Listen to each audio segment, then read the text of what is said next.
June stood at the edge of the training ground, his dark clothes moving with the wind. The moon lit up his face as he finished his nightly training. For 15 years, he had kept the old ways alive, the ways of the ninja, the silent paths of his ancestors. His phone buzzed in his pocket. A call at this hour meant trouble. "This is June," he answered, his voice calm and steady. "We need you at headquarters. Now." The voice belonged to General Park. No explanation, no small talk, just urgency. June arrived at the underground base an hour later. Armed guards led him through metal doors and down long hallways until he reached a room filled with screens and worried faces. General Park nodded at him. "Good. You're here." He pointed to the largest screen. "Look at this." The screen showed dots of light moving toward Earth. 5 ships, each bigger than anything humans had built. "They entered our solar system 3 hours ago," said the general. "They don't answer our calls. They don't seem to care that we can see them." A woman in a white lab coat stepped forward. "We think they'll reach Earth in 2 days." June studied the screen. "Who are they?" The room went quiet. General Park sighed and pressed a button. A new image appeared on the screen. It showed a tall, thin creature with gray skin and eyes like black pools. Its body was covered in what looked like armor that shifted colors to match its surroundings. "We call them the Vex," said the general. "This image comes from our friends in the Galactic Alliance." June raised an eyebrow. "The what?" 3 months ago, we made contact with peaceful aliens. They've been watching us for years. They were going to invite Earth to join their alliance next month." The general's face darkened. "But someone doesn't want that to happen." The woman in the lab coat spoke again. "The Vex are killers for hire, the best in the galaxy. They've never failed a job." "And their job is?" asked June, though he already knew the answer. "To kill our leaders before we can join the alliance," said the general. "They want to throw Earth into chaos." June looked at the creature on the screen again. Its eyes seemed to stare back at him. "What can they do?" The general pressed another button. Videos play showing shadows moving through walls, people falling dead with no killer in sight, buildings exploding without bombs. "They have stealth tech we can't detect," said the general. "They can become nearly invisible. They have weapons that can kill without leaving marks. And they move faster than any human should be able to move." June watched the videos with a calm face, but his mind raced. "Why am I here?" General Park looked him straight in the eyes.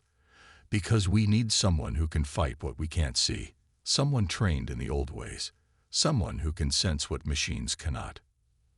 "You want me to fight aliens with centuries of advanced tech, using ninja skills?" June almost laughed. "Yes," said the general without smiling. "Our weapons can't find them. Our cameras can't track them. But someone who is trained to feel the air move, to hear the smallest sounds, to know when they're being watched without seeing the watcher, that person might stand a chance." The room fell silent again. All eyes turned to June. He thought of his training, of the ancient scrolls his family had protected for generations. They spoke of fighting enemies who couldn't be seen, of sensing danger before it struck. "I'll need a team," June said finally. "People I can train quickly." The general nodded. "You'll have whatever you need." June looked once more at the alien ships on the screen, moving steadily toward Earth. For the first time in his life, his training would face a test his ancestors could never have imagined. "They may have the stars," June said quietly, "but this is our home." The alarm rang at 3:18 a.m. June was already awake, sitting cross-legged on the floor of his small room at the military base. He answered before the first ring ended. "They've struck," said General Park's voice. "Admiral Lee is dead." June stood up and began dressing. "How?" His guards saw nothing. The security cameras saw nothing. But Admiral Lee is dead in his bed with a hole burned through his chest. 20 minutes later, June stood in the Admiral's bedroom. The body had been taken away, but the smell of burned flesh still hung in the air. Military police moved around the room, taking pictures and samples, but their faces showed they had no hope of finding anything. June closed his eyes. He breathed slowly, feeling the room around him. His teachers had trained him to sense what others could not: small changes in airflow, tiny sounds that most would miss, the feeling of being watched. "Everyone out," he said quietly. The police looked at General Park, who nodded. Soon, June was alone. He walked the room slowly, touching nothing, just feeling. Near the window, the air felt wrong. Not warmer or cooler, but somehow disturbed, like something had moved through it recently. June knelt and looked at the floor. Most of it was clean, but here, almost too small to see, was a mark. Not dirt or dust. Something else. He pulled a small bag from his pocket and scraped the mark into it. Outside the Admiral's house, June studied the ground. The grass bent slightly in a path leading away from the window. Most would see nothing, but to June's trained eyes, it was clear as footprints. He followed the trail into the woods behind the house. It stopped at a small clearing. The air shifted behind him. June dropped to the ground as something hot passed over his head. He rolled and came up with his knife drawn. The clearing looked empty, but June saw a slight blur in the air, like heat rising from hot pavement. "I see you," June said. The blur stopped moving for a moment, then rushed toward him. June sidestepped, feeling wind as the thing passed. He slashed with his knife and felt it hit something solid. A strange hissing sound filled the air. The blur became more visible, flickering like a bad TV signal. Then it took shape, a tall, thin creature with gray skin. Black eyes stared at June from a face with no nose or mouth. A cut on its arm leaked blue liquid. "You're not as invisible as you think," said June. The creature tilted its head, like a confused dog. Then it spoke, its voice coming from somewhere on its chest. "Human, you should not see me. You should not sense me. Yet here we are," said June, keeping his knife ready. The creature touched its arm where June had cut it. No human has ever drawn Vex blood before. "First time for everything," said June. The Vex studied him. "You move differently than the others. You sense differently. I was trained in the old ways, before your fancy tech, before computers and cameras." The Vex seemed to consider this. Then it reached slowly to its belt and pulled out a small device. June tensed, ready to dodge a weapon, but the Vex merely pressed a button. Its body began to fade again. "I am called Krell," it said as it disappeared. "We will meet again, human who sees." June stood in the clearing, alone again. He looked at his knife, stained with blue alien blood. Back at the base, he gave the sample he had collected to the scientists. "Their stealth tech is good, but not perfect," he told General Park. "They leave traces, small disturbances in the air, slight marks on surfaces." "Can you track them?" asked the general. "Yes," said June. "And more importantly, I can fight them." "How?" June thought of the Vex's surprise when he had cut it. They rely too much on their technology. They've forgotten what it's like to face someone who uses their senses, not just their eyes. They'd forgotten the old ways. Or maybe they never knew them, said the general. June nodded. "Either way, we have a chance. But we need to move fast. They'll learn from this. They'll adapt. What do you need?" "A team. And a place to train them." The hunt had begun. Far above Earth, on the Vex command ship, Krell stood before Commander Drav. The blue blood on Krell's arm had dried, but the cut still burned. "A human saw you." Drav's voice was cold and flat. "A human wounded you." "Yes, Commander." Krell kept his head down. This human was different. He sensed me without seeing me. Drav circled Krell slowly. In 300 cycles, no target has ever detected a Vex before the kill. Now a primitive human not only sees you but draws your blood. He said he was trained in the old ways. He moved like... Silence. Drav raised a hand. "This human is a problem. He must be removed before we continue with our mission. Drav touched a panel on the wall. 3 Vex entered the room. They were taller than Krell, with more armor and larger weapons. Find this human. Kill him. Then we will finish our job. On Earth, Jun stood in an old warehouse. General Park had given him this space to train a team. So far, that team had 2 members besides himself. Hana was small and quiet, with quick hands and quicker eyes. She had been the military's top engineer, able to take apart and rebuild any machine. Now she studied the blue blood sample from the Vex. Tai was tall and strong, his face marked with a scar from ear to chin. He had been a spy before joining Jun. He could speak 12 languages and had killed men in 9 countries. The Vex will come for me, Jun told them. I hurt one of them. They won't let that stand. Let them come, said Tai, checking his gun. We'll be ready. Jun shook his head. Not with those. He pointed to Ta's gun. Their armor stops bullets. We need to fight differently. He walked to a table covered with items. Ropes, smoke bombs, throwing stars, and knives. These are the tools of the ninja. Not just weapons, but ways to confuse and trap. The Vex rely on their technology. We will use that against them. For 3 days, Chon taught them. He showed Hana how to set traps that even an invisible enemy would trigger. He taught Ta how to fight without seeing, to use his other senses. On the 4th night, as they slept in rooms above the warehouse, Jun woke suddenly. The air felt wrong. He rolled from his bed just as something hot burned through his pillow. They're here, he shouted. Downstairs, Hana heard his call and pressed a button. Wire nets fell from the ceiling throughout the warehouse. One caught something solid, a blur in the air that struggled and hissed. Ta came running, not with his gun, but with a staff in his hands. He swung it in wide circles, feeling rather than seeing his target. The staff connected with something solid, and blue blood spattered on the floor. Jun faced his own attacker, a Vex taller than Krell.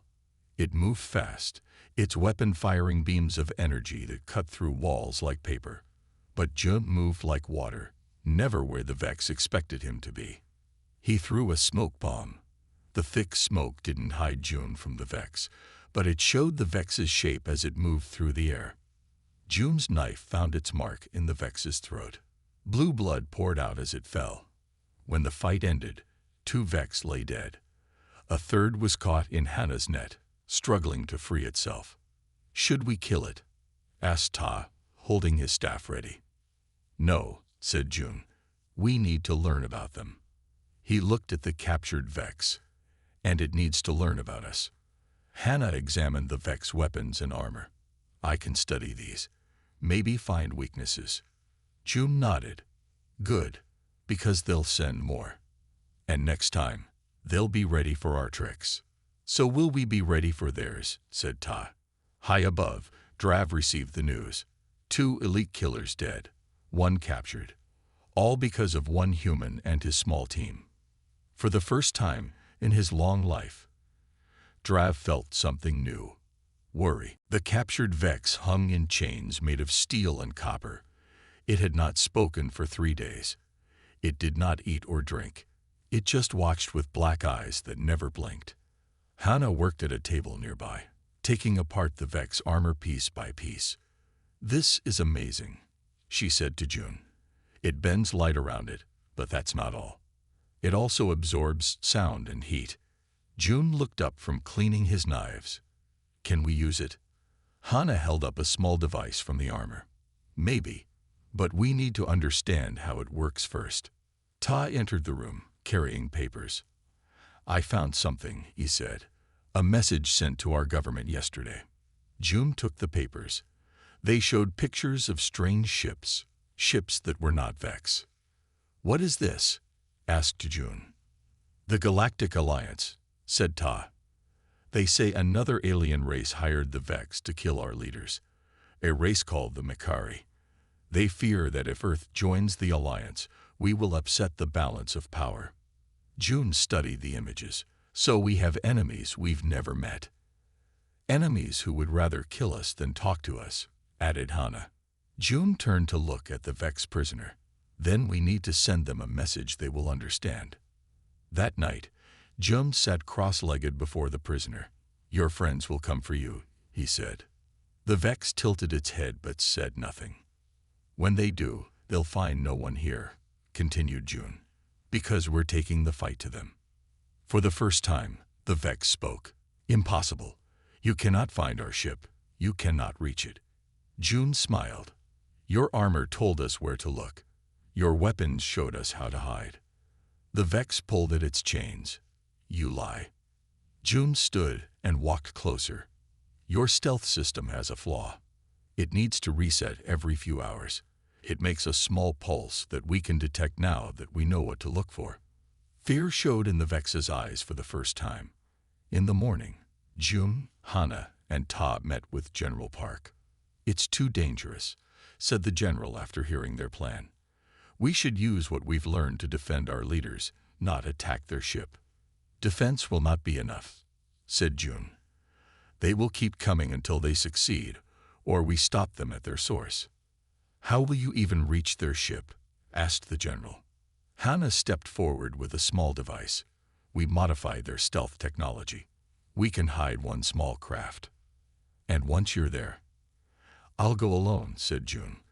I'll learn what I can and damage what I can. The general looked troubled. This is not a normal mission. This is not a normal enemy.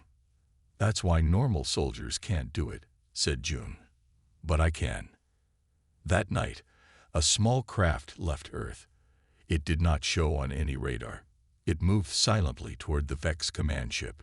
Inside, June wore pieces of the Vex armor over his own dark clothes. The helmet let him see heat and movement in ways human eyes never could. As the craft neared the Vex ship, June felt a strange calm. His ancestors had faced their own impossible tasks. They had moved unseen through enemy castles. They had fought in shadows while others fought in the light. Now he would do the same among the stars. The small craft touched the hull of the massive Vex ship. Hannah's tools cut through the metal without making noise. June slipped inside, his body wrapped in stolen Vex technology, his mind focused on the ancient ways of the ninja. Inside the alien ship, he moved like a ghost. The Vex walked past him, not seeing him hidden in their own stealth field.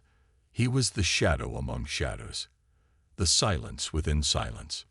In the heart of his enemy's fortress, June began his real mission, to learn their secrets and find their weakness. Behind him on Earth, his team waited.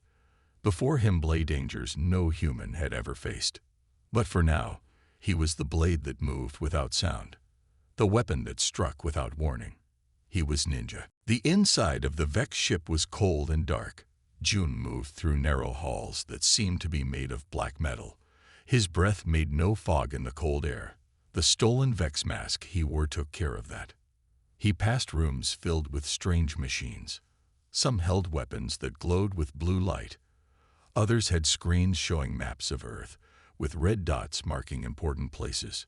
June took small pictures with a device Hannah had given him. Each image sent back to Earth might help them understand the enemy better. Deeper into the ship, June found something strange. A large room with rows of tubes filled with clear liquid. Inside each tube floated a Vex body. Some were small, like children. Others were fully grown. They're not born, June whispered to himself. They're made. He took more pictures. This explained many things. Why the Vex all looked so alike. Why they moved the same way. They were not a natural race. They were created. In the next room, June found what looked like a library. The walls were covered in screens showing symbols he couldn't read, but some screens showed pictures he understood. Diagrams of Vex bodies, maps of stars, images of different alien races. One image showed Earth. Another showed humans. June studied these screens carefully. The Vex had been watching Earth for a long time. A sound made him freeze. Footsteps, coming closer. June pressed himself against a wall, trusting the stolen stealth field to hide him. Two Vex entered the room. One was Commander Drav, whom June recognized from images they had seen. The other was Krell. "The human team grows stronger," said Drav. "They have killed 2 of our best. They have taken our technology. They adapt quickly," said Krell, "especially the one called June." June held his breath. They knew his name. "What have you learned about their fighting style?" asked Drav. Krell touched one of the screens, and it showed videos of humans fighting. Some were soldiers, others were martial artists. One showed ninja from old Japan. "They use their weakness as strength," said Krell. "They know they are not as strong or fast as we are. So they use tricks, traps. They turn our power against us." "Can you learn these tricks?" asked Drav. "I am trying," said Krell. "But it is not easy. They do not fight like machines. They fight like living things." Drav made a sound like cold metal scraping. "Then we must kill them before they teach others." The 2 Vex left the room. June let out his breath slowly. He had learned important things. The Vex were created beings, more machine than life. They thought in straight lines. They didn't understand the human way of fighting, which changed and adapted. But Krell was trying to learn. That made him dangerous. June moved to another part of the ship. Here he found what must be the engine room. Giant machines hummed with power. June planted small devices on them, bombs that Hana had made. Not to destroy the ship, but to damage it enough to buy Earth more time. As he worked, June felt something change in the air. A presence. He turned slowly. Krell stood in the doorway, looking right at him. "I can see you, human who sees," said Krell. "Your stolen stealth field cannot hide you from me now." June dropped his stealth and stood tall. "You've been studying us." "Yes," said Krell, "as you have been studying us." He pointed to the devices June had planted. "You came to damage our ship." "To protect my people," said June. Krell pulled out a weapon, but not the energy gun the Vex usually carried. It was a blade, curved like the knives June used. "I have learned your ways," said Krell. "Now let us see who is the better student." The 2 circled each other in the engine room, blade against blade, human against Vex, ancient skill against new learning. The true test had begun. Steel clashed against steel as June and Krell fought in the engine room. Krell moved fast, his blade cutting through the air where June had been a moment before. But June moved like water, never staying still, always flowing around Krell's attacks. "You fight well for a human," said Krell, his black eyes fixed on June. "You learn fast for a machine," replied June. Krell struck again, this time copying a move June had used earlier. The blade came close, slicing through June's sleeve and drawing blood. June knew he couldn't win a long fight. Krell was stronger and would not tire. He needed to escape. He threw a smoke bomb. As the thick cloud filled the room, June rolled under a large pipe and ran for the door. Behind him, he heard Krell moving through the smoke, following the sound of his footsteps. June reached the small craft where he had entered the ship. As he climbed inside, an alarm began to sound throughout the Vex ship. His bombs in the engine room had started to work. The craft detached from the Vex ship just as energy beams began to fire at him. The small ship shook but held together as June piloted it back toward Earth. On Earth, Hana and Ta waited at the landing site. When June's craft touched down, they ran to meet him. "Did you plant the bombs?" asked Hana. June nodded, holding his wounded arm. "The ship is damaged, but not destroyed. And I learned much about our enemy." Back at their base, June shared what he had discovered. "The Vex are made, not born," he told General Park and his team. "They are created to be perfect killers, but they lack something important." "What's that?" asked Ta. "Creativity," said June. "They follow orders and patterns. They can learn new moves, but they don't truly understand them." Hana studied the pictures June had taken. "Their stealth technology is more complex than I thought. But I found something." She held up a small device. "This can disrupt their stealth fields for a few seconds. Enough time to see them and strike. General Park looked grim. We'll need more than 3 people to fight them. The Vex ships are moving into position around major cities. They're preparing for their main attack. Then we need to train others, said June. Quickly. For the next 3 days, June, Hana, and Ta worked with 50 special soldiers. They taught them how to sense the Vex without seeing them, how to use simple tools against advanced technology, how to think like a ninja instead of a modern soldier. Hana gave each soldier one of her disruptor devices. Press this button when you sense a Vex nearby. It will make them visible for 5 seconds. On the 4th day, the Vex attacked. They struck government buildings in 10 countries at once. Their goal was to kill world leaders and create chaos before Earth could join the Galactic Alliance. But this time, Earth was ready. In Washington, a Vex assassin slipped past metal detectors and security cameras. But a guard trained by Tai felt the air move strangely. He pressed his disruptor. The Vex became visible just long enough for the guard to strike with his knife. In Tokyo, 3 Vex entered the Prime Minister's office. They found it empty except for June, who sat calmly on the floor. When they moved to attack, nets fell from the ceiling, and the floor opened beneath them. Hana's traps worked perfectly. In London, Moscow, Beijing, and other cities, the story was the same. The Vex found themselves facing humans who could sense them, see through their stealth, and fight in ways they did not expect. For the first time in their history, the Vex were failing their mission. On the command ship, Drav watched the reports come in.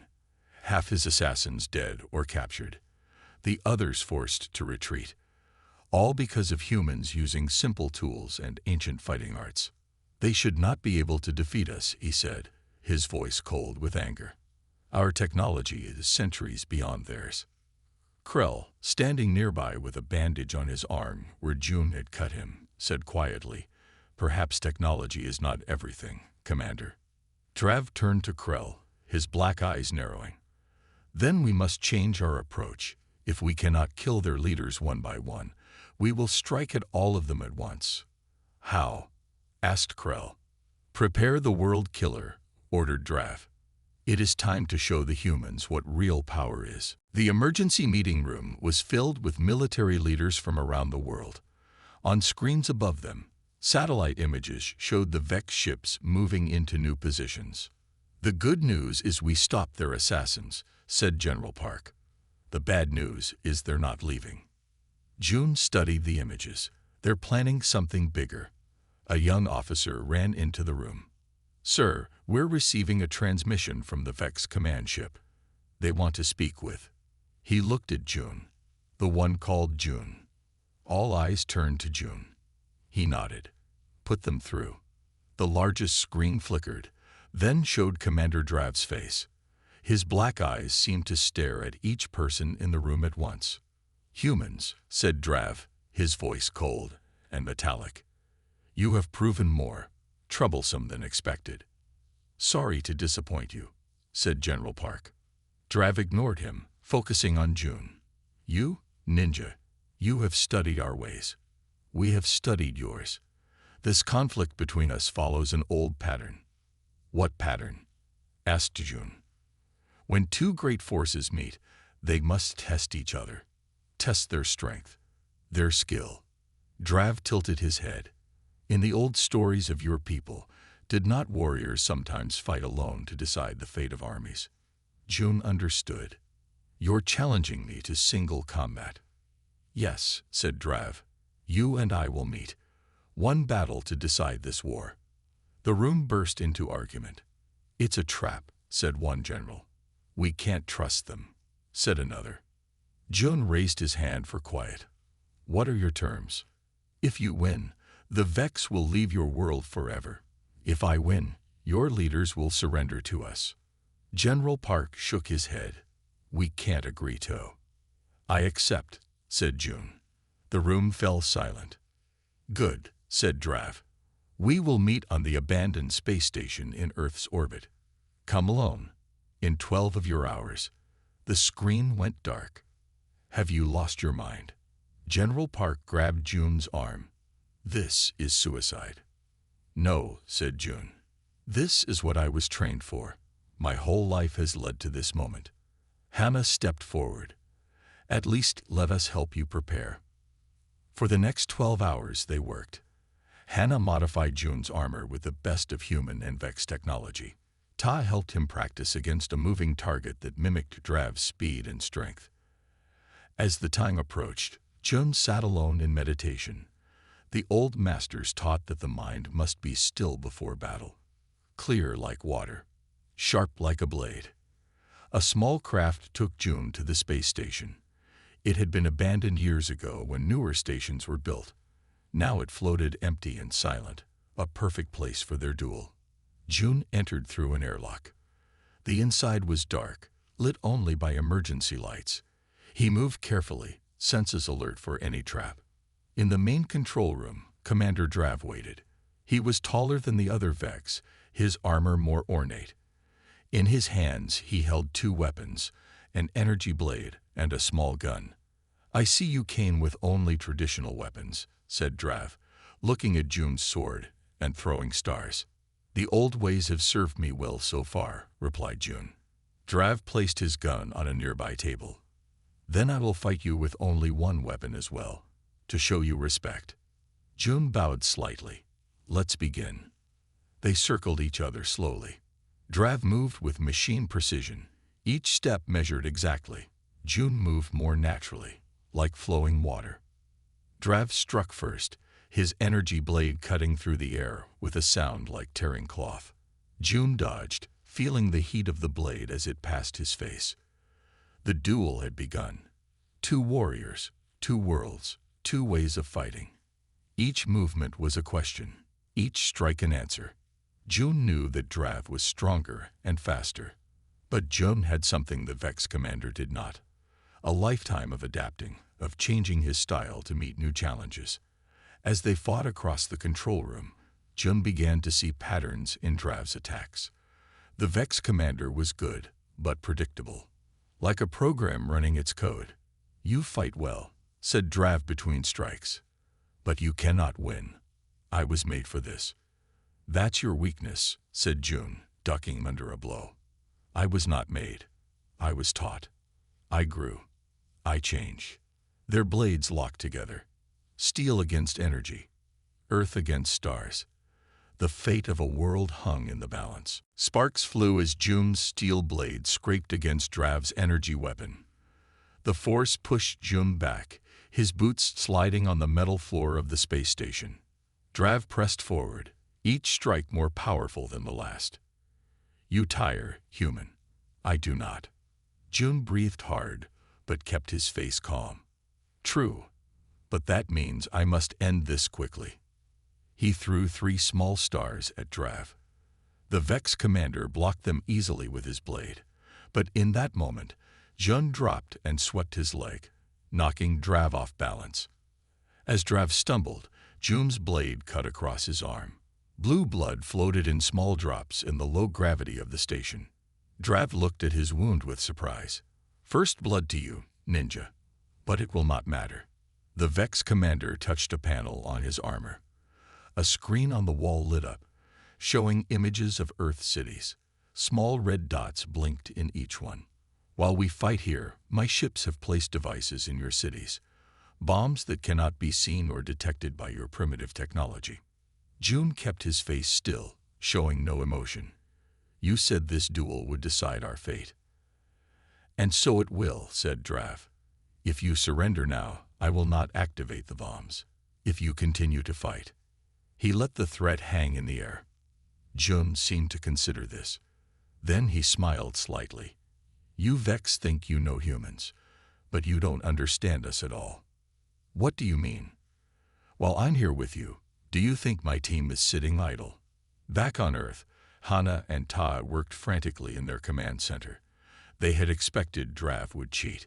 Before June left for the duel, he had given Hannah a small device, a copy of the Vex communicator he had stolen from their ship. Now she used it to hack into the Vex network. "I'm in," she said, her fingers flying over the keyboard. On the screen before her, A map showed the locations of all the hidden Vex bombs. Teams of soldiers trained by June were already moving to each location, using disruptors to make the bombs visible. "How many have we found?" asked General Park. 17 so far, said Ta. 8 more to go. On the space station, Jun and Drav continued their deadly dance. The Vex commander attacked with growing frustration, his perfect patterns becoming wilder. "You stall for time," accused Drav. "It will not help you." "I'm not stalling," said Jun. "I'm waiting." "For what?" "For the moment you make a mistake." Drav's next attack was too wide, leaving him open for a split second. It was all Jun needed. His blade struck forward, cutting through Drav's armor at the shoulder, severing circuits and wires. The Vex commander's left arm went limp. His energy blade flickered but stayed lit in his right hand. "You cannot defeat me," said Drav, but doubt had entered his voice for the first time. "I already have," replied Jun. He pointed to the screen, where the red dots were vanishing one by one, as Earth's teams found and disabled the bombs. Rage filled Drav's black eyes. Impossible. The Vex commander rushed at Jun, his energy blade swinging wildly. Gone was the perfect control, the machine precision. Now he fought with blind anger. Jun stepped aside, using the most basic principle of the ninja arts: let the enemy's strength become their weakness. As Drav's blade swung past, Jun grabbed his arm and redirected the force, sending the energy blade straight back toward Drav's chest. The blade cut through Drav's armor like it was paper. Blue light flashed where the energy met circuits. The Vex commander froze, his black eyes fixed on Jun. "How?" asked Drav, his voice growing weaker. "We had superior technology. Superior strength. But not superior wisdom," said Jun. "You fight alone. We fight together." Drav's body slumped to the floor. The energy blade winked out. On the Vex ships orbiting Earth, the other assassins felt their commander die. It was something they had never experienced before. For the first time in their created lives, the Vex knew fear. On Earth, the last bomb was disabled. Hannah looked up from her screen with a smile.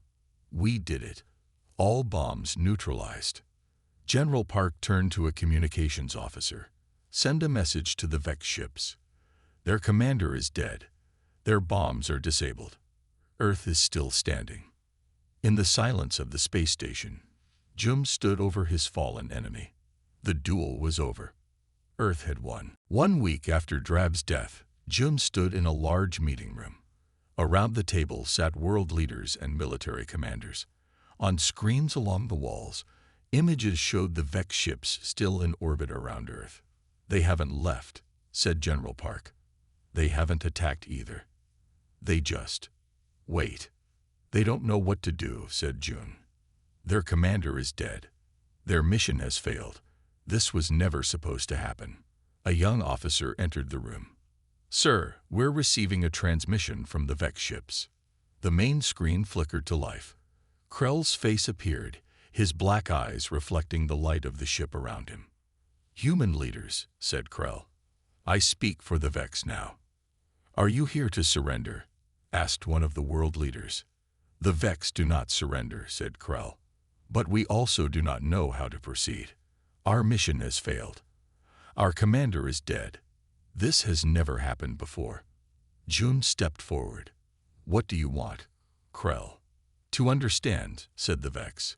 "You defeated us with primitive weapons and ancient skills. This does not make sense to us." "Because you were created, not born," said Jun. "You were made to be perfect killers, but you were not made to grow or change." Krell was silent for a moment. "Yes, this is true.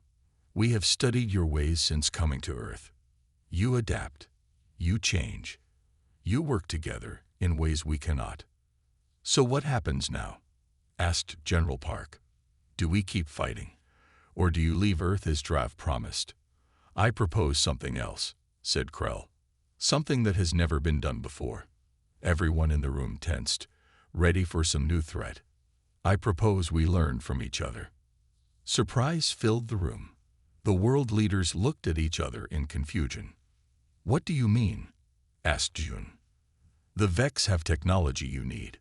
You have skills we lack. Together, we could be more than either alone." Krull's voice became more animated, less mechanical. "I have studied your ninja ways. I have begun to understand adaptation, change, growth. These are things the Vex need to learn." The room burst into argument. Some leaders wanted to destroy the Vex ships while they could. Others were curious about Krull's proposal. June waited until the noise died down. "How do we know we can trust you?" "You don't," said Krull simply. "And we don't know if we can trust you." But Drav's way failed. Perhaps it is time for a new way. 3 months later, June walked through the door of a new building. The sign outside read, "Earth Vex Joint Training Facility." Inside, human soldiers practiced alongside Vex warriors. Some humans learned to use Vex technology. Some Vex learned human fighting styles. Hana worked in a lab with Vex engineers, combining human creativity with alien science. Ta taught a class on adaptation and unpredictable thinking to a group of fascinated Vex. Krull met June in the main training room. "The Makari are not happy about our new arrangement," he said. "They still fear Earth joining the Galactic Alliance." "Let them fear," said June. "We're stronger together than apart." Krull nodded. "The first human Vex joint team leaves next week to meet with the Alliance." "Are you ready for your part?" asked June. "As ready as a Vex can be," said Krull, with what almost looked like a smile on his alien face. They moved to the center of the room, drawing their weapons, June with his steel blade, Krull with a weapon that was part energy, part metal. Around them, humans and Vex stopped to watch as the two who had once been enemies began to spar. Their movements flowed together, each learning from the other, each growing stronger through the exchange. Steel met silence, but now in harmony rather than conflict. The clash of worlds had led not to destruction, but to something new, something neither humans nor Vex could have imagined on their own. As they trained for the challenges ahead, Jun thought of his ancestors, the ninja who had passed down their knowledge through generations, always adapting, always changing. They would understand this new path, the way of growth, the way of becoming more than you were made to be, the way of standing together against the stars.